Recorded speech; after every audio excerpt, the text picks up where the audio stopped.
Gold, trusted gold buyers. మీరు తాకట్టు పెట్టిన బంగారాన్ని విడిపించి ఈ రోజు ఉన్న మార్కెట్ ధరకు కొనబడను.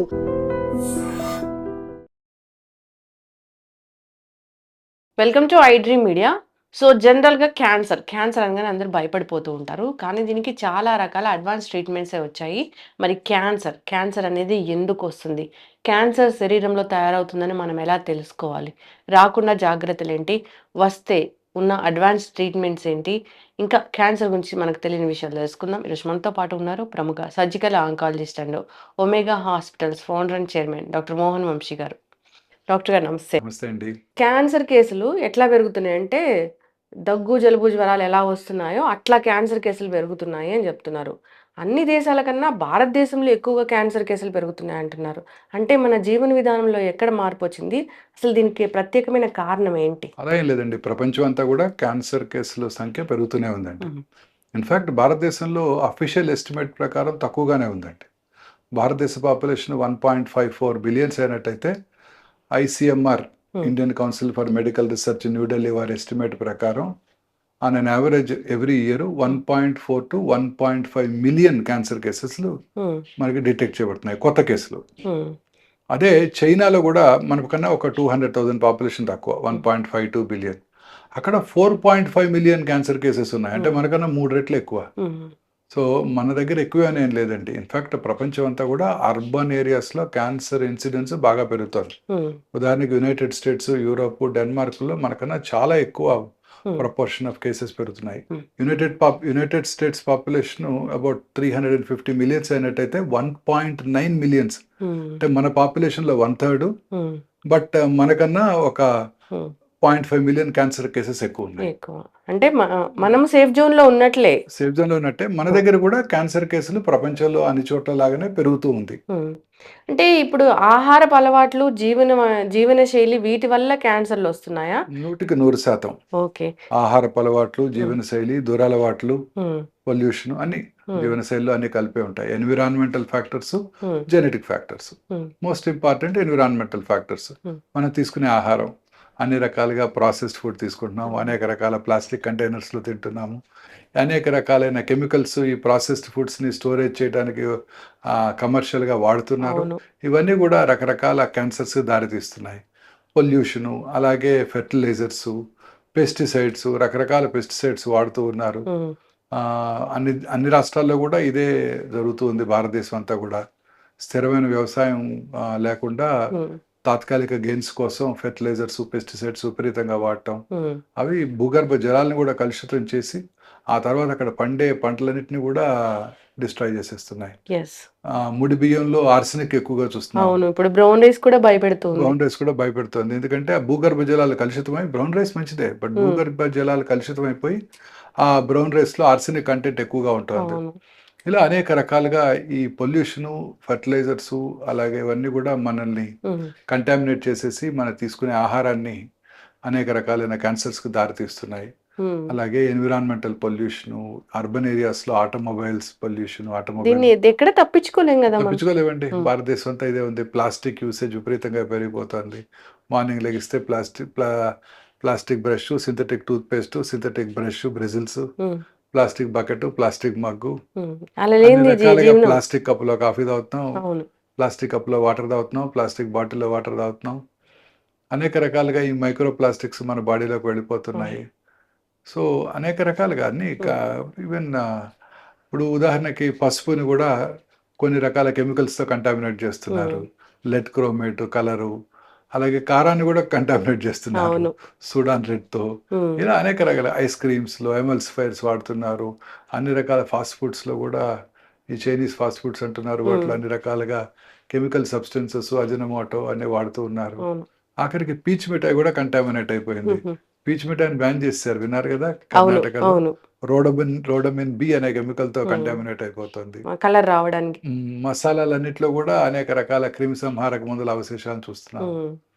ఇలా అనేక రకాలుగా మనం అంతా కూడాను ఈ ప్లాస్టిక్స్, ఈ కెమికల్స్ మన ఫుడ్ ద్వారా మనలోకి వెళ్ళి అనేక రకాలైన జబ్బులకు దారితీస్తున్నాయి.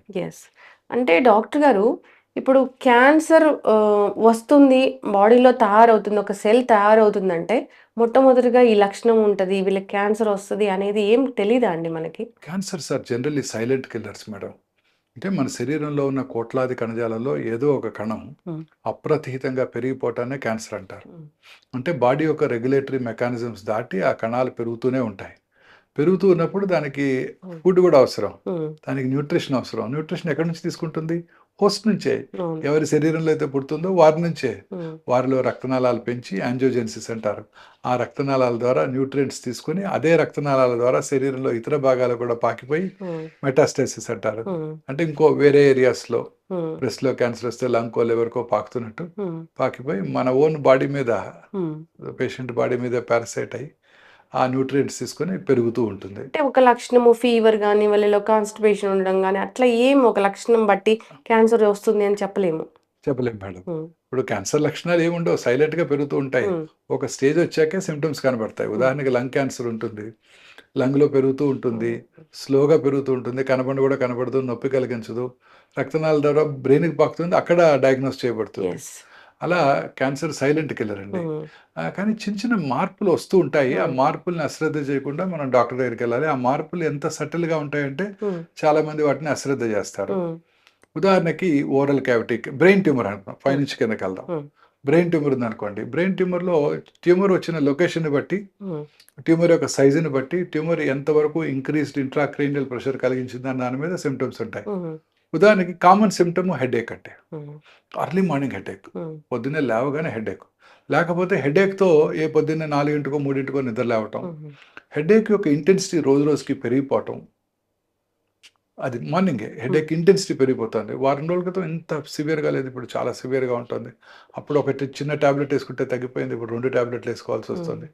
హెడేక్‌తో పాటు కళ్ళు తిరగటం, వామిటింగ్ రావటం. హ్మ్. Science of increased intracranial pressure అన్నమాట. హ్మ్. స్లోగా మర్చిపోవటం, స్లోగా ఫిట్స్ రావటం. హ్మ్. ఇవన్నీ గూడా బ్రెయిన్ ట్యూమర్ లక్షణాలు. ఓకే. అలాగే ట్యూమర్ వచ్చిన లొకేషన్‌ని బట్టి. హ్మ్. బ్రెయిన్‌లో ప్రతి లొకేషను మన బాడీలో ఒక పార్ట్‌ని కంట్రోల్ చేస్తుంది. అవును. ఉదాహరణకి చెయ్యి మూవ్‌మెంట్‌ని కంట్రోల్ చేసేది రైట్ సైడ్ చెయ్యి మూవ్‌మెంట్‌ని కంట్రోల్ చేసేది లెఫ్ట్ సైడ్ పారియటల్ ఏరియాలో ఉంటుంది. హ్మ్. అక్కడ ట్యూమర్ వచ్చిందనుకోండి ఈ చెయ్యి పడిపోతుంది. హ్మ్. చిన్న మెదడులో వచ్చిందనుకోండి ఆల్కహాల్ తాగిన వాళ్ళు ఎట్లా నడుస్తుంటారో అట్లా ఆ! నడుస్తుంటారు. ఆక్సిపిటల్ లోబ్‌లో వస్తే విజువల్ డిస్టర్బెన్సెస్ చూపులో మార్పు వస్తుంది. ఓకే. ఫ్రాంటల్ ఏరియాస్‌లో గనక వచ్చినట్టయితే కొంచెం విపరీతంగా ప్రవర్తిస్తుంటారు. హ్మ్. అందరి ముందు సడెన్‌గా డ్రెస్ చేంజ్ చేసుకోవటం. ఆ! అందరి ముందు వాష్‌రూమ్‌కెళ్ళకుండానే యూరిన్ పాస్ చేసేయటం. హ్మ్. కొన్ని ఏరియాస్‌లో స్పీచ్ ఏరియాలో వచ్చిందనుకోండి, అంతా బానే ఉంటుంది. అంతంతా బానే హ్మ్. ఉంటూ ఉంటారు. అన్ని మాటలు వింటుంటారు. కానీ మాట రాదు. హ్మ్. స్పీచ్ ఏరియా ఎఫెక్ట్ అవుతుంది. ఇలా వచ్చిన లొకేషన్‌ని బట్టి సింప్టమ్స్ ఉంటాయి. హ్మ్. అది సో, బ్రెయిన్ బ్రెయిన్ ట్యూమర్ హ్మ్. లక్షణాలు. సో, ఇలాంటి లక్షణాలు గనక ఉన్నట్టయితే హ్మ్. వెంటనే డాక్టర్‌ని, వాళ్ళ ఫ్యామిలీ ఫిజిషియనో లేకపోతే న్యూరాలజిస్ట్‌నో సంప్రదించి దానికి తగు కారణం హ్మ్. కనుక్కొని ఎక్కడ ట్యూమర్ ఉందో కనుక్కోవాల్సి ఉంటుంది. హ్మ్. కొంతమంది సడెన్‌గా అన్నాయింగ్ అగ్రెసివ్‌గా బిహేవ్ చేస్తుంటారు. హ్మ్. ఏమిటి అగ్రెసివ్‌గా బిహేవ్ చేస్తున్నారని చూస్తే బ్రెయిన్ ట్యూమర్ ఉంటుంది. అదే కిందకొచ్చామనుకోండి ఓరల్ క్యావిటీ ట్యూమర్స్ వెరీ హ్మ్. కామన్ ఇన్ సౌత్ హ్మ్. ఇండియా. ముఖ్యంగా పురుషుల్లో ఓరల్ క్యావిటీలో వచ్చే ట్యూమర్స్ చాలా కామన్ అండి. నోట్లో మానని పుండు. హ్మ్. అంటే పుండ్లు వస్తూ ఉంటాయి. చాలా మందికి కొంచెం పెయిన్‌ఫుల్‌గా ఉంటాయి. తగ్గిపోతుంటాయి. ఇవి అసలు పెయిన్‌లెస్ పుండ్లు. హ్మ్. నొప్పే ఉండదు. క్యాన్సర్ ఏ ట్యూమర్ అయినా పెయిన్‌లెస్ గానే ఉంటుంది. జనరల్‌గా. హ్మ్. జనరల్‌గా ఎర్లీ స్టేజెస్‌లో పెయిన్‌లెస్‌గా ఉంటాయి. హ్మ్. మానని పెయిన్‌లెస్ పుండు. హ్మ్. పెరుగుతూ ఉంటుంది క్రమం తప్పకుండా నొప్పి కలిగించదు. హ్మ్. చివర్లో నొప్పి కలిగిస్తుంది. అలాగే ఆ పుండు నుంచి రక్తం కారటం. ఎక్కడైనా రావచ్చు ఓరల్ హ్మ్. క్యావిటీలో చిగుళ్ళ మీద కానివ్వండి, నాలుక మీద కానివ్వండి, అంగటి మీద కానివ్వండి. అలాగే ఓరల్ క్యావిటీలోనే ఎరుపు, తెలుపు మిళితమైన ప్యాచెస్ ఉండటం. Hmm. Or just whitey curdy patch ఏదో పెరుగు అంటుకున్నట్టు ఉంటుంది. హ్మ్. కానీ స్క్రాచ్ చేస్తే రాదు. హ్మ్. ల్యూకోప్లేకియా అంటారు. ఇవన్నీ కూడా ప్రీ క్యాన్సరస్ ఫేజెస్. ఓకే. తర్వాత నాలికలో మాట స్పష్టంగా రాకపోవటం. హ్మ్. నాలిక ట్యూమర్ వచ్చినప్పుడు. బ్లీడింగ్ అవ్వటం చిగుళ్ళ నుంచి, ఆ పుండు నుంచి బ్లీడింగ్ రావటం. ఏదో మింగాలనిపిస్తూ థ్రోట్ ఎనకాల ఏదో ఫారిన్ బాడీ ఉన్నట్టుంటుంది. హ్మ్. మింగినా కూడా అది అలానే ఉంటుంది. హ్మ్. అంటే అది ట్యూమర్ ఉంటుందక్కడ. But brain perceives this as a hmm. Mass. ఏదో మింగాలి అక్కడేదో అడ్డం పడినట్టు ఉంటుంది. అది పోస్టీరియర్ టంగ్‌లో వచ్చే ట్యూమర్స్ లక్షణాలు. హ్మ్. కిందకొస్తే స్వరపేటిక క్యాన్సరు, మాట బొంగురు పోవటం, హ్మ్. గాలి పీల్చుకోవటానికి ఇబ్బందిగా ఉండటం, ఇవన్నీ స్వరపేటిక దగ్గినప్పుడు బ్లడ్ రావటం, హ్మ్. ఇవన్నీ స్వరపేటిక క్యాన్సర్ లక్షణాలు. ఓకే. ఇంకా థైరాయిడ్ మాసెస్ రావటం, లేకపోతే పెరోటిడ్ గ్లాండ్ అనేది ఇక్కడ లాలాజలం ఉత్పత్తి చేసే గ్రంథులు ఉంటాయి. ఇక్కడ 6 మేజర్ గ్రంథులు, మైనర్ గ్రంథులు కూడా ఉంటుంటాయి. వాటిలో కూడా ట్యూమర్స్ రావచ్చు. స్వెల్లింగ్ అనిపిస్తూ ఉంటుందా? స్వెల్లింగ్ కనపడుతుంది, గడ్డలా కనబడుతుంది మేడం. క్రమం తప్పకుండా పెరుగుతూ ఉంటుంది. తర్వాత ఇక లంగ్ క్యాన్సర్, అర్బన్ ఏరియాస్లో పురుషుల్లో అత్యధికంగా కనబడే క్యాన్సర్ ఇప్పుడు లంగ్ క్యాన్సర్. డాక్టర్ గాలి పీల్చుకోవడానికి ఇబ్బందిగా ఉండటం, లో గ్రేడ్ చెస్ట్ పెయిన్ రావటం, క్రానిక్ కాఫ్, మానని దగ్గు. చాలా మంది స్మోకర్స్లో చూస్తుంటారు. స్మోకర్స్ కాఫ్ కానీ అశ్రద్ధ చేస్తుంటారు. లాస్ట్ ఇయర్ ఇలానే వచ్చింది. అప్పుడు వెళ్ళి చూపించుకున్నాను డాక్టర్ గారి దగ్గరికి. సిటీ స్కాన్ కూడా చేశారు, ఏమీ లేదన్నారు. ఇప్పుడు కూడా అదే అయ్యి ఉంటుంది అని అశ్రద్ధ చేస్తుంటారు. ఇది చాలా ఇంపార్టెంట్, ఎస్పెషలీ స్మోకర్స్. ఇప్పుడు లో డోసేజ్ సిటీ స్కాన్స్ అందుబాటులోకి వచ్చాయి. 6 monthly ఒకసారి లో డోసేజ్ సిటీ అంటే రేడియేషన్ ఎక్స్పోజర్ తక్కువగా ఉండే సిటీ మెషిన్స్ అన్నమాట. వాటి ద్వారా ఎటువంటి హాని ఉండదు. ఈ క్రానిక్ స్మోకర్స్ ముఖ్యంగా 10 సంవత్సరాలు స్మోక్ చేసిన తర్వాత 6 నెలలకు ఒకసారి సిటీ స్కాన్ చేసుకోవడం ద్వారా క్యాన్సర్ రావటాన్ని ముందుగా పసిగట్టవచ్చు. ఓకే, అంటే రేడియేషన్ అనేది తక్కువగా ఉంటుంది, చాలా తక్కువగా ఉంటుంది, హాని లేకుండా ఉంటుంది. ఇక కిందకి వెళ్ళినట్టయితే గ్యాస్ట్రో ఇంటెస్టైనల్ ట్రాక్ట్ క్యాన్సర్స్, అన్నవాహిక, అన్నం మింగటానికి అడ్డం పడటం, ముందుగా సాలిడ్స్కి తర్వాత లిక్విడ్స్కి పూర్తిగా బ్లాక్ అయిపోవటం, తినలేకపోవటం, వామిటింగ్ రావటం, వామిటస్లో బ్లడ్ ఉండటం. అలాగే గ్యాస్ట్రిక్ క్యాన్సర్, సౌత్ ఇండియన్ మెన్లో one of the commonest cancers. అది కొంచెం ఫుడ్ తిన్నా పొట్ట ఫుల్ అయినట్టు ఉండటం, ఎప్పుడు గ్యాస్ పట్టినట్టు ఉండటం. చాలా మంది గ్యాస్ పట్టింది అనుకుంటారే తప్ప ఆ లోపల ట్యూమర్ ఉందని ఎప్పుడు కూడా అనుకోరు. సౌత్ ఇండియాలో చాలా కామన్ ప్రాబ్లం ఇది. అసలు క్యాన్సర్ అని అసలే అనుకోరు. తర్వాత మోషన్లో బ్లడ్ బ్లాక్ కలర్లో రావటం చాలా ఇంపార్టెంట్. ఎందుకంటే ఈ స్టమక్లో ఉన్న యాసిడ్ ఆ బ్లడ్ని బ్లాక్ కలర్గా మారుస్తుంది.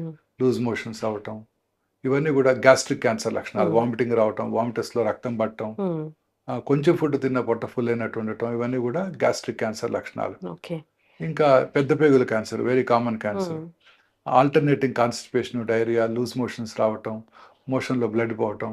సో చాలాసార్లు మోషన్లో బ్లడ్ పోయినప్పుడు పేషెంట్కి ఎనీమియా వస్తుంది. ఎనీమియా వచ్చినప్పుడు రక్తహీనత వల్ల ఆయాసం రావటం, అలసటగా ఉండటం ఉంటుంది. జనరల్గా ఎవరైనా నడి వయసులో అలసటగా ఉంటే ఫస్ట్ కార్డియాలజిస్ట్ని సంప్రదిస్తారు.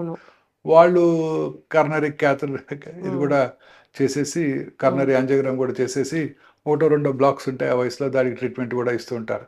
చాలాసార్లు రక్తం తగ్గడానికి గల కారణం ఈ గ్యాస్ట్రిక్ క్యాన్సర్ కానీ కోలన్ క్యాన్సర్ కానీ అవ్వచ్చు. మోషన్లో బ్లడ్ పడటం, మోషన్ పాస్ చేసిన తర్వాత బ్లడ్ రావటం, ఆ మోషన్ యొక్క క్యాలిబర్ అంటే ఒక టూత్ పేస్ట్ లాగా సన్నగా రావటం, alternating constipation, diarrhoea, motion pass చేసిన తర్వాత ఇంకా మోషన్కి వెళ్ళాలనిపిస్తూ ఉండటం.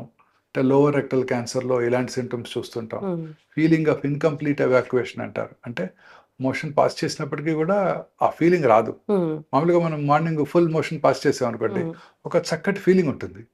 ఆ ఫీలింగ్ ఉండదు. ఆ ట్యూమరు ఆ బ్రెయిన్కి ఇది ఇంకా మోషన్ అక్కడే ఉన్నట్టు భావన కలిగిస్తుంటుంది. సో ఇవన్నీ కూడా క్యాన్సర్ లక్షణాలు. స్త్రీలలో ముఖ్యంగా ఈ బ్రెస్ట్ క్యాన్సర్, గర్భసంచి ముఖద్వార క్యాన్సర్ చాలా ఎక్కువగా చూస్తుంటాం. ఇంకా బ్రెస్ట్లో గడ్డ రావటం, బ్రెస్ట్ యొక్క సైజులో కానీ షేప్లో కానీ మార్పు రావటం, బ్రెస్ట్ యొక్క స్కిన్ ముడతలు పడినట్టు ఉండటం, బ్రెస్ట్ యొక్క స్కిన్ మీద నరాలు ఉబ్బినట్టు ఉండటం, నిపుల్ ఏరియాలో దగ్గర పుండ్లు పడటం, నిపుల్ నుంచి బ్లడ్ బ్రౌన్ బ్లాకిష్ డిశ్చార్జ్ రావటం, సంకలో గడ్డలు ఉండటం, ఇవన్నీ కూడా బ్రెస్ట్ క్యాన్సర్ లక్షణాలు. అలాగే ఈ గర్భసంచి ముఖద్వార cancer, white discharge, bloody discharge, periods కాన్ టైంలో బ్లీడింగ్ అవటం, ఇంటర్మెన్స్ట్రల్ బ్లీడింగ్ అంటాం, post coital bleeding, low grade lower abdominal pain, కింది పొట్టలో నొప్పి రావటం, ఇవన్నీ కూడా గర్భసంచి ముఖద్వార క్యాన్సర్ లక్షణాలు. పీరియడ్స్ ఆగిపోయిన తర్వాత స్త్రీకి ఎవరికన్నా మళ్ళీ రిపీటెడ్గా బ్లీడింగ్ అవుతున్నట్టయితే అది గర్భసంచి బాడీ క్యాన్సర్ని సూచిస్తుంది. గర్భసంచి బాడీ క్యాన్సర్స్ కూడా చాలా కామన్ గా చూస్తున్నాం ఈ మధ్య కాలంలో. బాడీ క్యాన్సర్ అంటే గర్భసంచిలో 2 పార్ట్స్ ఉంటాయి మేడం. పైన ఉండేది బాడీ, కింద ఉండేది ముఖద్వారం, సర్విక్స్. సౌత్ ఇండియాలో కామనెస్ట్ క్యాన్సర్ ముఖద్వార క్యాన్సర్. బాడీ క్యాన్సర్ ఎస్పెషల్లీ ఎఫ్లూయెంట్ అంటే rich, obese, hypertensive, diabetics లో చూస్తుంటాం. వెస్టర్న్ వరల్డ్ లో కూడా అది ఎక్కువగా చూస్తుంటాం. పీరియడ్స్ ఆగిపోయిన తర్వాత ఎవరికైనా మళ్ళీ బ్లీడింగ్ వచ్చినట్టయితే must think of body cancers, గర్భసంచి బాడీ క్యాన్సర్స్ అన్నమాట. అలాగే అండాశయ క్యాన్సర్, ఈ అండాశయ క్యాన్సర్ ఇన్సిడెన్స్ కూడా ర్యాపిడ్గా పెరుగుతుంది.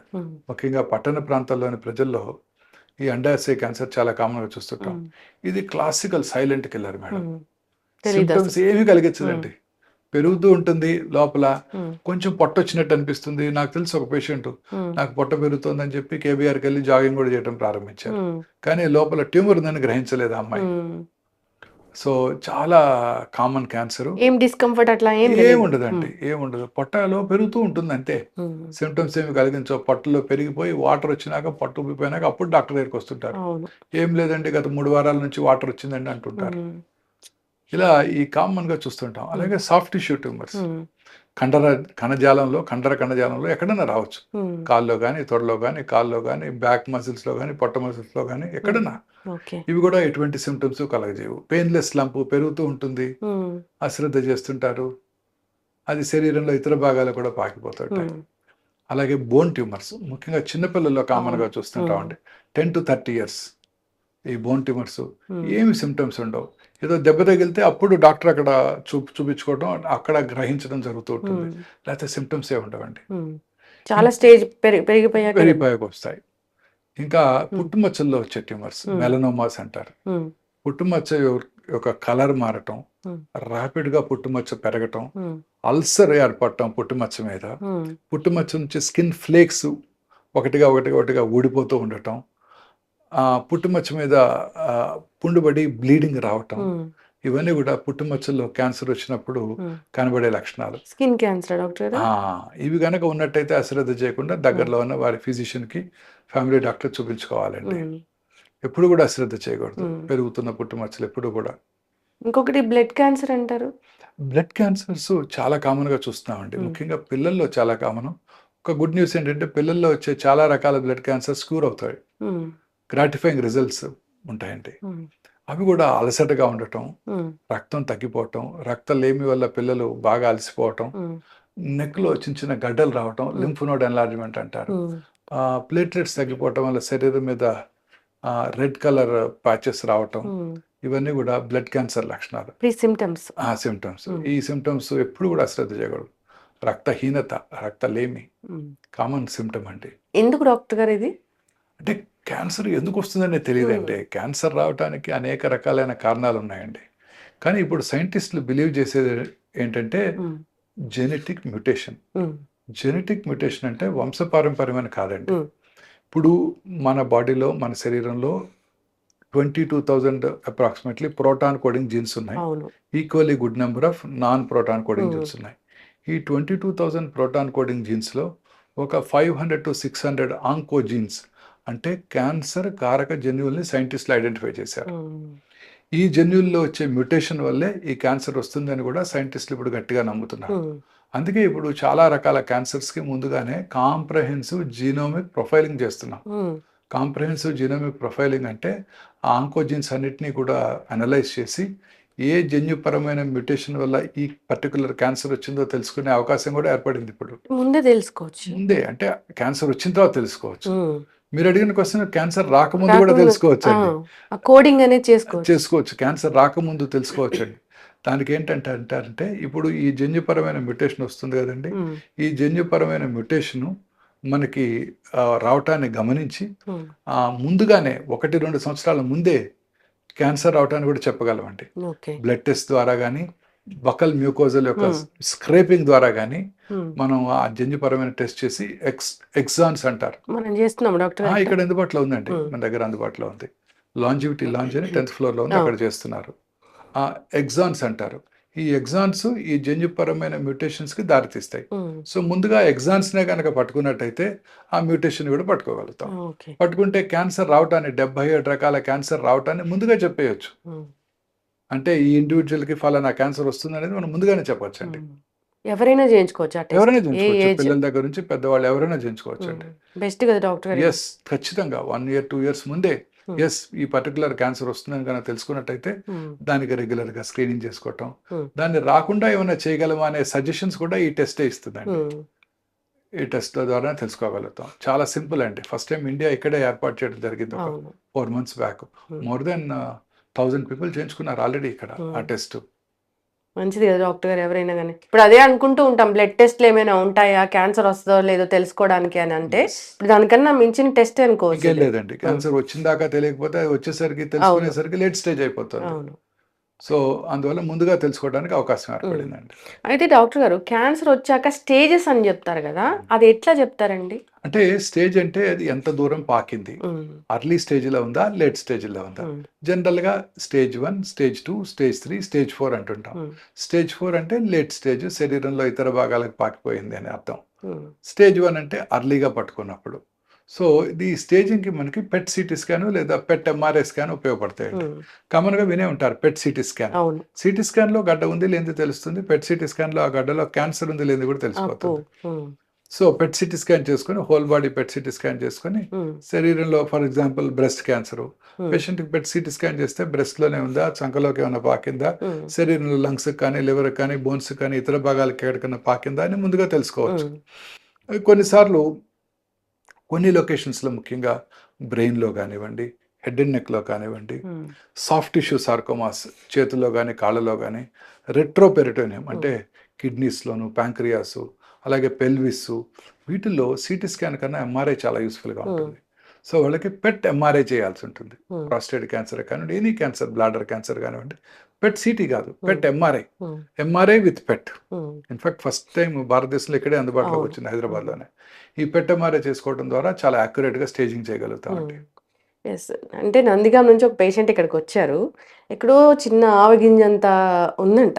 అది ఇక్కడే తెలుసుకున్నారని నాకు చెప్పారనమాట. అందుకే నేను అంటే అంత తెలుసుకునేంత ఫెసిలిటీస్ మెషిన్. వచ్చాయండి. పెట్ ఎంఆర్ఐ ద్వారా అతి చిన్న ట్యూమర్ని కూడా ఎటువంటి రేడియేషన్ ఎక్స్పోజర్ లేకుండా మనం ఐడెంటిఫై చేయగలుగుతాం. ఓకే. ఇప్పుడు స్టేజ్ 3కి వెళ్తే మనం క్యాన్సర్ని తగ్గించలేమా? ఎస్, అంటే డిపెండింగ్ ఆన్ ద లొకేషన్ అండి. కొన్ని రకాల స్టేజ్ 3 క్యాన్సర్స్, ఉదాహరణకు ఓవేరియన్ క్యాన్సర్ స్టేజ్ 3 ఉందనుకోండి, దే ఆర్ హైలీ కీమోసెన్సిటివ్, చక్కగా క్యూర్ కూడా అయిపోవడానికి అవకాశం ఉంది. సో వచ్చిన లొకేషను, టైప్ ఆఫ్ ట్యూమరు, ఇప్పుడు స్టేజ్ ఒకటే కాదండి. క్యాన్సర్ ట్యూమర్ యొక్క బిహేవియర్, అంటే అది వేగంగా పాకే గుణం ఉన్నటువంటిదా, స్లోగా పాకేటువంటిదా, అది కూడా చాలా ఇంపార్టెంట్ అండి. ఇప్పుడు అర్లీ స్టేజ్లో కనుక్కున్న అది వేగంగా పాకే ట్యూమర్ అనుకోండి, ఉదాహరణకు breast cancer, triple negative breast cancer అంటారు. Oestrogen, progesterone, HER2 receptor negative, లేదా ఈస్ట్రోజన్, ప్రొజెస్ట్రాన్ రిసెప్టార్స్ నెగిటివ్ ఉండటం, HER2 రిసెప్టార్ పాజిటివ్ ఉండటం, ఇవన్నీ కూడా ట్యూమర్ యొక్క బిహేవియర్ గురించి మనకు చెప్తాయండి. ట్యూమరు అగ్రెసివ్గా పాకే గుణం ఉందనుకోండి, స్టేజ్ 1 అయినా కూడా క్యూర్ అయ్యే అవకాశాలు తక్కువగా ఉంటాయి. ట్యూమర్ స్లోగా పెరిగేది అనుకోండి, స్టేజ్ 4 అయినా కూడా చాలా కాలం బతికేస్తుంటారు. సో క్యాన్సర్లో స్టేజ్ ఒకటే కాదండి, ట్యూమర్ యొక్క బిహేవియర్, గుణం, అది సరిగా బిహేవ్ చేయకూడదంటే మా ఇమ్యూనిటీ బాగుండాలా, అగ్రెసివ్గా ఉంటుంది. ట్యూమర్ యొక్క టైప్ అలాంటిది. మీరు చూస్తుంటారు కొంతమంది పిల్లలు స్కూల్లో, మీ పిల్లలు చదువుకున్న స్కూల్లో ఒక పిల్లాడు ఎక్కువగా గొడవ చేస్తుంటాడు, మిగతా పిల్లలు కొడుతుంటాడు. ఇంకో పిల్లాడు బుద్ధిగా కూర్చొని చదువుకుంటుంటాడు. ఇంకో పిల్లాడు ఫుట్బాల్ బాగా ఆడతాడు. ఇంకో పిల్లాడు చెస్ బాగా ఆడతాడు. రకరకాల మనుషులు ఉంటారు, ఒకే క్లాసు, ఒకటే ఏజ్, ఒకటే సోషియో ఎకనామిక్ బ్యాక్గ్రౌండ్, ఒకటే టీచర్స్ టీచ్ చేస్తున్నారు. కానీ ఒకడేమో గొడవ చేస్తున్నాడు, ఒకడేమో ఫస్ట్ ర్యాంక్ తెచ్చుకుంటున్నాడు, ఒకడు ఇంగ్లీష్లో బాగా మాట్లాడుతున్నాడు, ఇంకోడేమో చెస్ బాగా ఆడుతున్నాడు, ఇంకోడేమో ఫుట్బాల్ బాగా ఆడుతున్నాడు. ఇట్లా రకరకాల మనుషులు ఉంటారు. ఇట్లా ట్యూమర్ యొక్క బిహేవియర్ కూడా అబ్నార్మల్గా ఉంటుంది. ఆ ట్యూమర్ యొక్క బిహేవియర్ అగ్రెసివ్గా ఉండే ట్యూమర్ అనుకోండి, ఎర్లీ స్టేజ్లో వచ్చినా కూడా క్యూర్ అయ్యే అవకాశాలు తక్కువగా ఉంటాయి. అది ఇంపార్టెంట్. సో ట్యూమర్ యొక్క స్టేజ్ ఇంపార్టెంట్, ట్యూమర్ యొక్క గ్రేడ్ అంటే గుణం, స్లోగా పెరిగేదా, ఫాస్ట్గా పెరిగేదా, ఇవి కూడా చాలా ఇంపార్టెంట్ అండి. మా ఇమ్యూనిటీ కూడా ఇంపార్టెంట్. Yes, very important. నేను అది గట్టిగా నమ్ముతున్నానండి. చాలామంది 34 సంవత్సరాలుగా క్యాన్సర్ పేషెంట్ ట్రీట్ చేసిన తర్వాత నేను నమ్మేది ఏంటంటే, మన ఓన్ ఇమ్యూనిటీ, పేషెంట్ యొక్క own immunity is more important. Patient కనుక మంచి ఆరోగ్యంతో, మంచి న్యూట్రిషన్ తీసుకుంటూ, మెంటల్లీ స్టేబుల్గా కనుక ఉన్నట్టయితే వారి ఇమ్యూనిటీ బాగుంటుంది. హ్యాపీగా ఉన్నట్టయితే, నిద్రపోతూ చక్కగా టైంకి మంచి ఆహారం తీసుకుంటూ, న్యూట్రిషియస్ ఫుడ్ తీసుకుంటూ ఉన్నట్టయితే ఖచ్చితంగా క్యాన్సర్ని ఎదిరించగలుగుతారు. మన ఇమ్యూనిటీ ఈజ్ మోర్ ఇంపార్టెంట్. మన ఇమ్యూనిటీ పెరగడానికి మోస్ట్ ఇంపార్టెంట్ థింగ్ ఏంటంటే హ్యాపీగా ఉండటం. చక్కగా నిద్రపోతూ హ్యాపీగా, మనశ్శాంతిగా, ప్రశాంతంగా ఉంటే ఎటువంటి జబ్బులు రావు. అసలు ఆ లక్షణాలు ఎవరికి లేవు ఇప్పుడు. మానసిక ప్రశాంతత లేదు, నిద్ర లేదు, స్ట్రెస్ లేకుండా లేము, అన్ని టార్గెట్స్, వర్క్ మీద ఫోకస్ అంతా ఇదే ఉంది డాక్టర్ గారు. ఎన్ని టీవీ ఇంటర్వ్యూలు చేశారు, ఎన్ని చేశారు, మీకు కూడా స్ట్రెస్ ఉంటుంది. అవును. సో, ఎవరికీ ఇమ్యూనిటీ అనేది స్ట్రాంగ్‌గా లేదని జెప్పుకోవాలి. ఇప్పుడు సీజన్‌కి చాలా మందికి ప్రతి సీజన్ మారిన కొద్దిగా వ్యాధులొస్తూనే ఉన్నాయి. అంటే ఇమ్యూనిటీ లేనట్లే కదా డాక్టర్ లేనట్టే. గారు? Very correct. Very correct. So, ఇదేనండి మన ఎయిమ్ అదేనండి. మన వ్యూవర్స్‌కి మనం చెప్పాల్సింది ఇదే. అన్ని విధాలుగా మెంటల్లీ స్టేబుల్‌గా ఉన్నట్టయితే, హ్మ్. హ్యాపీగా ఉంటూ, సరియైన నిద్రపోతూ, మంచి ఆహారం బ్యాలెన్స్డ్ డైట్ తీసుకుంటూ, ప్రశాంతంగా ఉన్నట్టయితే, ఖచ్చితంగా ఈ హ్మ్. జబ్బులు రాకుండా చేసుకోవచ్చు. హ్మ్. వచ్చిన జబ్బులను కూడా క్యూర్ హ్మ్. చేసుకోవచ్చు. కానీ ఇన్నేళ్ల సర్వీస్‌లో డాక్టర్ గారు చూస్తూ ఉంటారు గదా! క్యాన్సర్ ఉంది అని చెప్పగానే తగ్గిపోద్దిలే అని అనుకునే వాళ్ళు ఎంతమంది ఉన్నారండి అసలు? మెంటల్‌గా స్ట్రాంగ్‌గా మనం ఉన్నవాళ్ళు? వాటిని బిల్డ్ చేయాలంటే హ్మ్. మనమే చెప్పాలి వాళ్ళకి. నేను స్ట్రాంగ్‌గా బిలీవ్ చేస్తాను. నేను చాలా సార్లు అసలు పేషెంట్‌కి చెప్పను హ్మ్. క్యాన్సర్ ఉందని. వారిని బయట కూర్చోమని చెప్పి అటెండర్స్‌కే చెప్తాను. హ్మ్. అటెండర్స్ చెప్తాను. తర్వాత పేషెంట్ పిలిచి చెప్తాను. హ్మ్. అటెండర్స్‌కేమో ఉన్నదున్నట్టు చెప్తాం. హ్మ్. ఫోర్త్ స్టేజా, అగ్రెసివ్ ట్యూమరా చెప్తాం. హ్మ్. కానీ పేషెంట్‌కి మాత్రం చాలా చిన్న ట్యూమరు క్యూర్ అయిపోతుంది. నీకేం హ్మ్. భయం లేదని ధైర్యం చెప్తాం. హ్మ్. తద్వారా వాళ్ళు చక్కగా మంచి ఇమ్యూనిటీతో హ్యాపీగా నిద్రపోతూ హ్మ్. ఉంటారు. ఫోర్త్ స్టేజ్‌లో ఉన్న క్యాన్సర్ పేషెంట్ కూడా హ్మ్. మీ పిల్లలు అమెరికా నుంచి మంచి మందులు తెప్పించారని చెప్పి తులసి తీర్థం నోట్లో పోయండి చాలా కాలం బతుకుతారు. హ్మ్. అర్లీగా క్యాన్సర్ ఉన్నవాళ్ళు కూడా చాలా లేట్ స్టేజ్ నువ్వు బ్రతుకుతావో బ్రతుకో నాకు తెలీదు. నువ్వు పోయే అవకాశాలు ఎక్కువగా ఉన్నాయంటే నిజంగానే తొందరగానే అవును. రికరెన్స్ వచ్చేస్తుంది వాళ్ళకి. అవును. సో, డాక్టర్‌గా మన బాధ్యత హ్మ్. వారిలో ఒక మంచి మెంటల్‌గా వారు పీస్‌ఫుల్‌గా ఉండేటట్టు చూసుకోవాల్సిన అవసరం ఉందండి. హ్మ్. వారికి అనేక రకాలుగా మనం ధైర్యం చెప్తూ ఉండాలి. ఇప్పుడు క్యాన్సర్ వచ్చాక ఆ ట్రీట్మెంట్ సమయంలో డైట్ అనేది సెపరేట్‌గా ఉంటుందా డాక్టర్ గారు? సెపరేట్ ఏం లేదండి. హ్మ్. Balanced diet. హ్మ్. అంటే చాలా సార్లు ఇప్పుడు క్యాన్సర్ పేషెంట్స్‌కి క్యాన్సర్ ట్రీట్మెంట్ వల్ల, క్యాన్సర్ వల్ల గూడా రోగనిరోధక శక్తి, ఇమ్యూనిటీ తక్కువుంటుంది. హ్మ్. సో, బయట ఫుడ్స్ తీసుకున్నారనుకోండి, అవును. లూజ్ మోషన్స్ అవి వామిటింగ్స్ అయ్యే అవకాశాలు హ్మ్. ఎక్కువుంటాయి. సో, ప్రిఫరబుల్లీ చక్కగా హోమ్ కుక్డ్ ఫుడ్సే తీసుకోవాల్సి హుహు. ఉంటుంది. కొన్ని రకాల క్యాన్సర్స్‌లో కారం తక్కువగా తీసుకోవడం బెటర్. ముఖ్యంగా ఓరల్ క్యాన్సర్స్, గ్యాస్ట్రిక్ క్యాన్సర్స్‌లో లూజ్ మోషన్స్ ఏమైనా అయితే మంటగా ఉంటుంది. హ్మ్. ఓరల్ క్యాన్సర్స్‌లో మంటగా ఉంటుంది. అంటే కారం ఏమి మనకి ఎసెన్షియల్ ఐటెమ్ కాదు గదా! అవును. కాదు గదా! సో, కంటామినేటెడ్ ఆయిల్స్‌కి దూరంగా ఉండటం. హ్మ్. మరీ షుగరీ ఐటెమ్స్ కూడా దూరంగా ఉండటం బెటర్ అండి. హ్మ్. అన్నీ బ్యాలెన్స్డ్ డైట్ తీసుకోవాల్సి ఉంటుందండి. హ్మ్. కార్బోహైడ్రేట్స్, ప్రోటీను, ఫ్యాటు సమపాళల్లో హ్మ్. తీసుకున్నట్టయితే ఆరోగ్యకరంగా ఉంటారు. మంచి ఆహారం ప్లేస్ ఏ మేజర్ రోల్ అండి. అవును. రకరకాల ఫ్రూట్స్, వెజిటబుల్స్ ఇవన్నీ ఇమ్యూనిటీని పెంచడానికి కూడా సహాయపడతాయి. హ్మ్. క్రూసిఫెరస్ వెజిటబుల్స్ హ్మ్. అంటే క్యాబేజు, అవును. కాలీఫ్లవరు, బ్రసెల్ స్ప్రౌట్సు, హ్మ్. అలాగే బెర్రీసు, ఫ్రూట్స్ అండి. మనకి తాజా ఫ్రూట్స్ రోజు మన ఇంట్లో దొరికే మన ఫ్రూట్స్. హ్మ్. నేరేడుకాయలైనా కానివ్వండి, అవును. రేగికాయలు గానివ్వండి, బత్తాకాయలు గానివ్వండి, ఆకుకూరలు ఇవన్నీ కూడా చాలా ఎక్కడి నుంచో ఎసెన్షియల్ అండి. తెప్పించుకోవాల్సిన అవసరం పని లేదు. లేదు. ఆ! డ్రాగన్ ఫ్రూట్, అవకాడో తినాల్సిన ఆ! అవసరం లేదు. మన జామ పండు అవకాడో కన్నా ఎక్కువ పవర్‌ఫుల్. హ్మ్. మనం వాటిని వదిలేసి ఎక్కడికో వెళ్తూ ఉంటాం. అలానే ఏమి లేదు. హ్మ్. బట్ జనరల్‌గా ఇవన్నీ కూడా ఇంపార్టెంట్ అండి. హ్మ్. అన్ని రకాల ఫ్రూట్స్ కూడా హెల్ప్ చేస్తాయి. నట్స్ అండి. Hmm. They contain healthy fats hmm. And good proteins. అనేక రకాల యాంటీ ఆక్సిడెంట్స్ ఉంటాయి. Nuts are essential for our hmm. Well being. Yes. అయితే రికవరీలో కూడా నట్స్ చాలా యూజ్‌ఫుల్‌గా ఉంటాయండి. హ్మ్. కారణం ఏంటంటే చాలా సార్లు ఈ ట్రీట్మెంట్స్‌లో తినాలనిపించదు. అవును. ఆహారం తక్కువగా తీసుకుంటుంటారు. హ్మ్. సో, కొంచెం ఫుడ్ తీసుకున్న ఎక్కువ క్యాలరీలొచ్చేవి నట్సే. హ్మ్. సో, జీడిపప్పులు, బాదం పప్పులు, పిస్తా పప్పులు, వాల్‌నట్సు, గుమ్మడి గింజలు హ్మ్. సూపర్ పవర్స్ హౌసెస్ అండి. హ్మ్. గుమ్మడి అలాగే గింజలు. సన్‌ఫ్లవర్ హ్మ్. Seeds yes. ఇవన్నీ గూడా అన్ని రకాల గింజలు. పపాయాలో మీరు పారేసే గింజలు గూడా సేఫ్ అండి. హ్మ్. అవి గూడా చాలా యూజ్‌ఫుల్. చక్కగా చెప్పారు డాక్టర్ గారు. అందరూ కూడా హెల్తీ హ్యాబిట్స్ అలవాటు చేసుకోవాలని కోరుకుందాం. అయితే నేనొకటి అడగాలనుకున్నాను. ట్యూమర్ మార్కర్ టెస్ట్ అని. అదేంటి డాక్టర్ గారు? ట్యూమర్ మార్కర్స్ అంటే కొన్ని రకాల క్యాన్సర్స్ బ్లడ్‌లోనే మార్కర్స్ ప్రొడ్యూస్ చేస్తాయండి. హ్మ్. ఉదాహరణకి gastric cancer, colon cancer, pancreatic cancer, CEA carcinoembryonic antigen అనే మార్కర్‌ని బ్లడ్‌లో ప్రొడ్యూస్ చేస్తుంది. హ్మ్. నాట్ దట్ అన్ని క్యాన్సర్స్ ప్రొడ్యూస్ చేయవు. చాలా రకాల క్యాన్సర్స్ ప్రొడ్యూస్ చేస్తాయి. హ్మ్. ప్రొడ్యూస్ చేసినట్టయితే మనకు చాలా యూజ్‌ఫుల్‌గా ఉంటాయి. హ్మ్. ఇప్పుడు ఆ లెవెల్ ఎలివేటెడ్‌గా ఉన్నప్పుడు మనం హ్మ్. ట్రీట్మెంట్ ఇచ్చాక తగ్గిపోవాలి. హ్మ్. తగ్గిపోయిన తర్వాత మళ్ళీ 6 నెలలకో, 6 సంవత్సరాలకో పెరుగుతోందనుకోండి, మళ్ళీ జబ్బు తిరగబెట్టినట్టే. హ్మ్. అలా లివర్‌కి ఆల్ఫా ఫీటో ప్రోటీన్ అని, హ్మ్. బైల్ డక్ట్ క్యాన్సర్స్‌కి CA 19-9 క్యాన్సర్ హ్మ్. యాంటిజెన్ 19-9, ఒవేరియన్ క్యాన్సర్స్‌కి క్యాన్సర్ యాంటిజెన్ 1-5, హ్మ్. కొన్ని రకాల పిల్లల్లో వచ్చే ఓవేరియన్ క్యాన్సర్స్లో ఆల్ఫా ఫీటోప్రోటీన్, బీటా హెచ్సిజి, పురుషుల్లో వచ్చే టెస్టిక్యులర్ క్యాన్సర్లో కూడా బీటా హెచ్సిజి, ఆల్ఫా ఫీటోప్రోటీన్, లింఫోమాస్లో ఎల్డిహెచ్, అలా రకరకాల మార్కర్స్ చాలా రకాల క్యాన్సర్స్కి ఇప్పుడు మనం అనలైజ్ చేస్తున్నాం. ఓకే. క్యాన్సర్ వచ్చినప్పుడు అది చూసుకొని ఒకవేళ తగ్గినట్టయితే జబ్బు తగ్గినట్టు, మళ్ళీ పెరిగినట్టయితే తిరిగి వచ్చినట్టు, లేదా పూర్తిగా మాయమన్నట్టు అనుకోవచ్చు అనమాట. ఈ ట్యూమర్ మార్కర్స్ క్యాన్సర్ ట్రీట్మెంట్లో చాలా యూస్ఫుల్గా ఉంటాయండి. ఒకసారి క్యాన్సర్ ట్రీట్మెంట్ అయిపోయింది, మొత్తం తగ్గిపోయింది, తర్వాత ఇమ్యూనోథెరపీ అలాంటివి కూడా ఇచ్చారు, తగ్గిపోయింది అన్నప్పుడు మళ్ళీ 5-6 సంవత్సరాలకి ఎందుకు కొంతమందిలో తిరగబెడుతుంది క్యాన్సర్? వేరే అవయవానికి ఎందుకు వస్తుంది? Nobody nose madam. క్యాన్సర్ అంటేనే అది శరీరంలో ఇతర భాగాలు కూడా పాకుతుంది, ఎక్కడైనా తిరగబెట్టవచ్చు. అది లంగ్ క్యాన్సర్ లంగ్లో తగ్గిపోవచ్చు, బ్రెయిన్లో పెరగచ్చు, సో ఎక్కడైనా రావచ్చు. సో మనకి కరెక్ట్గా సైంటిస్ట్ కూడా ఇంతవరకు కనుక్కోలేకపోయారు ఎందుకని కొంతమందిలో తిరిగి వస్తుంది. 4 ఏళ్ళకి తిరిగి వచ్చింది, కొంతమందికి 20 ఏళ్ళకి కూడా తిరిగి వచ్చింది. 20 ఏళ్ళుగా ఆ క్యాన్సర్ సెల్ బాడీలో ఎట్లా ఉంది, ఎందుకు రియాక్టివేట్ అయింది అనేది ఎవరికి అంతు చిక్కని ప్రశ్న. కానీ ఒకటి మనం ఇన్ఫర్ చేసుకోవాల్సింది ఏంటంటే, మన రోగ నిరోధక శక్తి తగ్గినప్పుడు ఇట్ టేక్స్ అప్పర్ హ్యాండ్.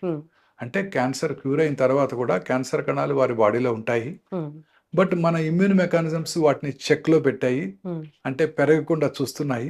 మన ఇమ్యూనిటీ తగ్గినప్పుడు వేరే ఇతరత్ర కారణాల వల్ల అవి అప్పర్ హ్యాండ్ అయ్యి అవి మళ్ళీ పెరగడం ప్రారంభించాయి.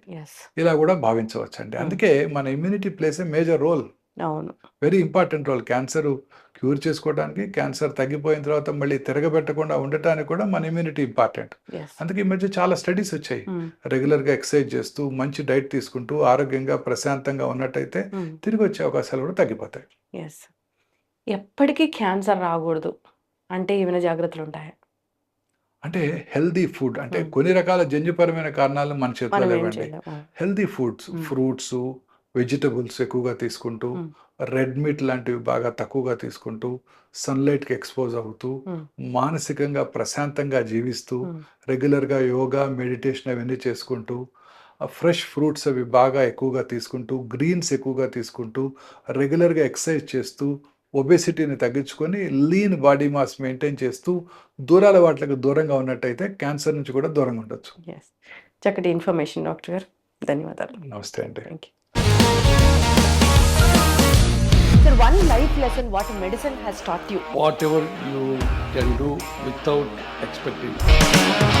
బట్ ఐ రియలీ బిలీవ్ మన పాజిటివ్ యాటిట్యూడ్ ఉంటేనే మనం ఏదైనా సాధించగలం. గట్ని మనం కరెక్ట్గా డీల్ చేసినట్లయితే అది మనకి పాజిటివ్ హార్మోన్స్ని రిలీజ్ చేస్తుంది. షుగర్ వచ్చిన వాళ్ళ పరిస్థితి ఏంటి? పొట్ట దగ్గర పెరిగితే దాన్ని ఆండ్రాయిడ్ అంటారు, ఆండ్రాయిడ్ ఫోన్ కాదు. అసలు థాట్స్ ఎందుకు వస్తాయి? బ్రెయిన్ డెడ్ అంటే దానికి ప్రపంచం అంతా కూడా కొన్ని నిర్దిష్టమైనటువంటి లక్షణాలు ఉంటాయి. మానసికంగా ధైర్యంగా ఉంటే క్యాన్సర్ జయించవచ్చు. You are a doctor for a cause sir, అంతే. వాళ్ళకి వచ్చిన ఆదాయం కాకుండా ఫ్రీ సర్వీస్ ఎంతమందికో చేస్తుంది.